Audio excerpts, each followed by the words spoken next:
Okay, so this video is going to focus on how we can understand major and minor using our hand.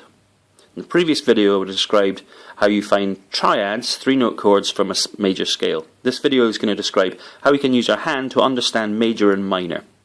So if you're unsure of what tones and semitones are, again, you have to go back to check, okay, on the previous video. Oh, well, I'll just recap. The smallest motion you can make from here to here, anywhere, the smallest motion you can make is called a semitone. And a tone is when you make 2 of those steps. So for instance, that's a tone. This is a tone. But this, E to F, a semitone, always.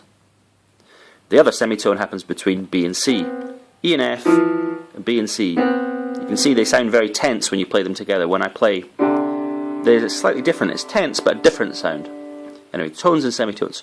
So with my hand, as we know, we need 3 notes to make a chord. A 1, a 3, and a 5. Hands are helpful because we've got 5 digits. 1, 3, 5. Great. So to distinguish major and minor, what we're going to say is we're going to label our hand 1, 2, 3, 4, 5. But we're also going to letter it. In this case, C, D, E, F, G. Okay, I'm going to use my fingers and put them together where semitones exist. C to D is a tone, so I keep them apart. D to E is a tone, keep them apart. But E to F is a semitone. So I'm going to put them together so that I can see where semitones at. And then F to G is a tone. And then if I look at my 1, 3 and my 5, C, E and G, I can see, well, there's 2 tones between the root and the third, between 1 and 3, but 1.5 between 3 and 5. Okay? So the steps are different. I'm just going to jump ahead to the next chord. Okay, so I'm not going to describe quite this yet, but I'm going to start from D this time. We'll come back and analyze both. So if I go D, E, F, there's the semitone, E and F, G, A, they're both tones. You can notice my hand's in a slightly different formation as you'd expect because the semitones start from somewhere different. Okay, so this is what we had from C, D, E, F, G. And then when we start from D, D, E, F, G, A. First thing we can notice is the total distance between here and here is the same in both. Remember, we're counting tones and semitones here. So if I'm just looking at the distance here, it's 1, 2, 2.5, 3. 3.5 tones between the starting note and the perfect fifth, we call it. Perfect fifth. If it was anything other than 3.5 tones, it wouldn't be what we call a perfect fifth. Okay? But notice that that's when I did my second chord, starting from D. D, E, F, G, A. It's also a perfect fifth. 1.5, 2.5, 3.5. 3.5 tones, again, between my root and my fifth. What this tells us is the difference between the first chord, and I'll just reflect on the piano now, this is what it sounds like. There's 1 tone, 2 tones to my third, a half and a tone between my third and my fifth. And that gives us a major chord when we get that kind of configuration, where it's 2 tones between the root and the third, and 1.5 between the third and the fifth. I'm wagging my pinky. Then when we did the second one, where it's different, 1.5 between the root and the third, and 2 between the third and the fifth, we can describe that as a minor chord.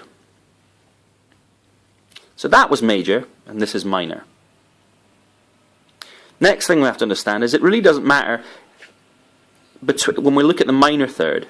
It doesn't matter if the semitone exists here or there. So to show this, we'll start with E. E, F, G, A, B. E, G, and B. And I can see there's a semitone there, and there's a tone. So it's 1.5 between E and G, the root and the third, and 2 between the third and the fifth, giving us that perfect fifth, 3.5 tones between our root and our fifth. And it has to be that to be either major or minor. So C, D, E, F, G, 2 and 1.5, that's major. D, E, F, G, A, 1.5 and 2, that's minor. E, F, G, A, B, 1.5 and 2. That's minor again. From F then, F, G, A, B, C. 2 from the root to the third, 1.5 between the third and the fifth. Major, 2 and 1.5. It's got a perfect fifth, 3.5 in total, yeah? So G, A, B, C, D, it looks just like our first chord. 2, 1.5, so that's major. Then we've got A, B, C, D, E. 1.5, 2. Minor chord. So that's our first 6 chords. The first chord was major. C, D, E, F, G, major. Second chord, D, E, F, G, A, minor. Third chord, E, F, G, A, B, minor. The fourth chord, F, F, G, A, B, C, 2, 1.5, major. The fifth chord from G, G, A, B, C, D, 2, 1.5, major. The sixth chord from A, B, C, D, E, minor. So let's look at this last one then. From B, there's the 5 notes, there's the chord. B, C, D, E, F. We haven't had anything like this before. Notice we're elapsing the 2 semitone parts of our scale. B to C and E to F. So this doesn't have a perfect fifth. If I add these up, I get half, 1.5 between the root and the third. And there's another one and another half. So there's 1.5 between here as well. 2 1.5s make 3. So this is only 3 tones between the root and the fifth. It's less than a perfect fifth, lower, and the word diminished we use to describe that. It's less than a perfect fifth. Okay, a flattened fifth. We call that, in terms of the chord between our 1, 3 and 5, the triad, diminished. So diminished meaning less than. Okay? So there's a way to remember our chords with our hand.